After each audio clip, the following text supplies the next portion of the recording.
Kirsty, did I ever tell you how much I respect and value your opinion? Well, you may have, Nancy, but it's wonderful to hear. It's always wonderful to hear. Thank you. You're And welcome. likewise. You're welcome. You know, here's what I found. We're talking about modes of communication, and there are people who appreciate a compliment and appreciate positive messages. It's kind of like their love language. Would you agree? Yeah. Yeah. And then there are other people where you say that kind of thing and they feel hesitant, shy, maybe even uncomfortable with that kind of message. And so they just let it go on by. Mm-hmm. Yeah. Each personality style, I call them buying styles, really has a different love language, if you will, a different mode of communication that gets to their heart or their head and makes them want to respond in a positive way. When you speak your buyer's language, this is when they pay attention. This is when they are fully attuned to what you're saying, and you can have an amazing conversation in return. So true. I mean, I'm thinking about even a text exchange that I had this morning with one-time, long stretch client who's now, a friend, colleague, but in that particular exchange, having learned what their personality is Yeah. and how they communicate, it saves a lot of time, in terms of, well, what do they mean by that? What do they want me to do? Are they suggesting this? Are they asking that?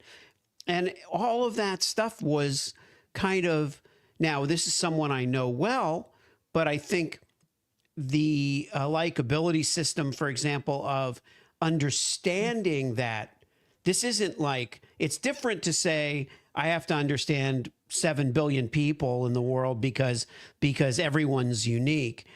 That wouldn't be so easy. So every time someone came along, there'd be no system whatsoever to try to understand them.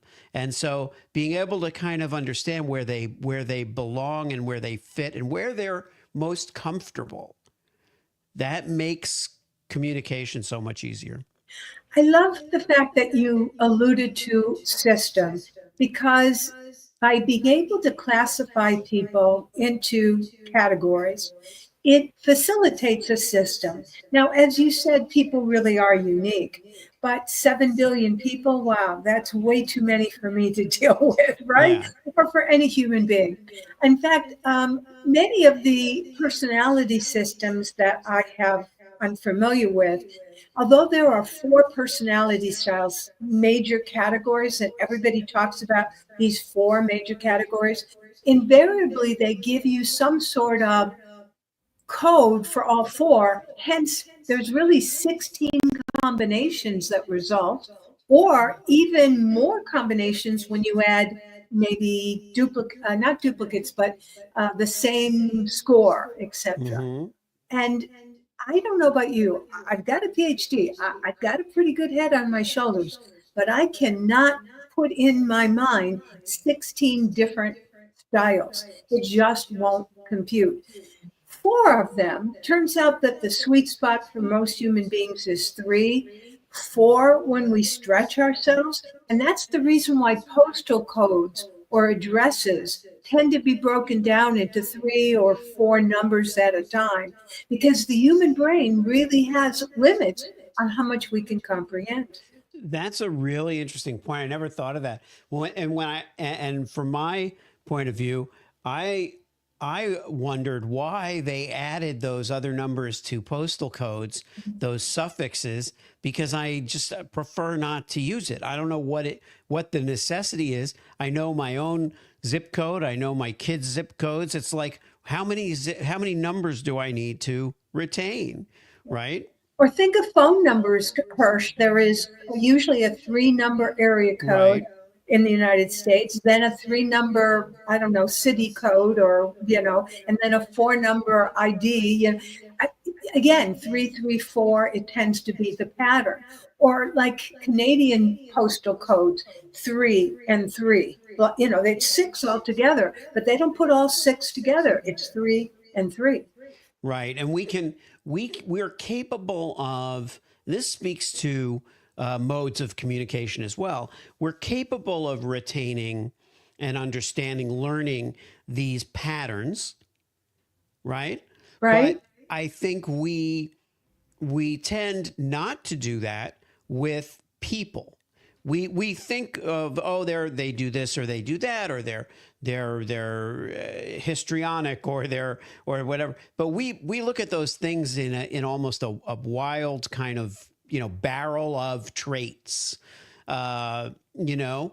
And in terms of business, in approaching people, choosing the right mode and choosing the right mode for that person makes me wonder, and we might have touched on this, how far does one go as a seller, as a service provider, let's say? How far does one go to accommodate the modes and styles of a prospect or client? It's a great question because it always leads to this concern that I hear from audiences. People do not want to be inauthentic and they don't want to change themselves. And so when you ask the question, how far do we go? There's an implication that perhaps we're supposed to change. Now, what I believe can change without changing ourselves is the words we use. That I think could change. And I suggest, Hirsch, that the words we use contain our values, and values are associated with each of the 4 buying styles. So when we substitute a word, and I'll give you a great example, happened just this morning working with a client. The word came out strategic. We were working with an AI tool and helping to refine her LinkedIn profile. And the tool came out with the word strategic, but strategic is the wrong word for her audience. We put in the word system, application, guideline. Those words are perfect for Mm-hmm. her audience, whereas the word strategy or strategic was not. Hence, just that subtlety is what we're talking about, Hirsch. Did it change her? Not in the slightest. Her service is still her service. But the audience reading her message will either say, wow, she gets me, we're alike, which is why I call it the likability system, or the audience will say, nah, that doesn't resonate with me, and they just pass on by, which is good because you want to sort people and find the people that are most like you. Yeah, I think that's the sweet spot, is that we want to sort people. We want to have pattern systems, all of those things. But we want to do it in a way that feels organic and authentic, and that will enhance the relationship and not limit it, and will accelerate the process of trust, of building trust. um, and I do have this, it's quite often that I will be talking to a client, and I'll start talking about this system, and I'll start talking about the types and the effect that it has on the whole process. And they'll be like, well, did you like type me? Did you work with Nancy on my type? And I'll say, yeah, of course, yes, I did. Yes, I did. And it really saved us, I think, a lot of time getting to know one another, because I was already that interested in who you are. Because that's another thing that it shows. You're really getting to know a person. And I've come to also tell people, I've done a lot of research on you before this conversation. So I have a lot of thoughts. I don't expect that you've done the same research on me, but I want you to know that I have put this time and effort into understanding you. That's exactly what would appeal to me as a prospect. In fact, when I think about it, Hirsch, my understanding is that nowadays people need about 7 hours of contact with a potential coach or consultant or service provider before they can make an informed decision going Mm. forward. That seems to be about the average. Now, some of us, of course, err on the very quick side. We don't need as much time. Others need a lot more time, etc. Think about the client who's lurking for 2 years and then suddenly says, I'm ready. Obviously the time frames do vary. But the fact that we have taken the time and effort, as you said, shows interest in that individual. And I believe that the majority of people are flattered by the fact that you have taken time to get to know me even before we have started a conversation in real time, that you've done your homework. I think that's why a lot of times in LinkedIn, we send messages to people that we're building a relationship with to say, well, I've looked at your profile. Here's what I've pulled from it, to let that person know I am putting in time and effort in our relationship, even at that outset, before we have determined that there's something valuable here and we want to go forward. Yeah. I was wondering if as we talk about the lengths we might go to accommodate and so forth, and showing that we care for the client or the prospect, but um, when communication itself is challenging, not because you don't get along or it's like when you're in that spot, you're talking to the person, everything flows very effortlessly, you understand each other, you make a lot of progress. Yeah. But their style of communication is sporadic or incidental or extemporaneous, whatever it is. We're more organized, or I'm more, I will be more, let's set an appointment. Even with a friend, I'll say, here's my calendar, because what are we going to do? Play games and look through each other's. It's not impersonal to give you my calendar. It's direct access to my availability. So, but I think another person might be like, let me just, hook us up. Yeah. Let me just do this now. You got I 5 minutes? You got 5 minutes now? We'll just talk now. And yeah. Mhm. so how adept are we as people when it comes to uh, adopting a new mode, like for an entire relationship? If it's a client, you could say the customer is always right. It's got to be what they want. I mean, like how malleable are we, and to what point is that a good thing Well, or a again, bad this thing? goes back to personality styles, because some styles are extremely malleable and other styles not so much.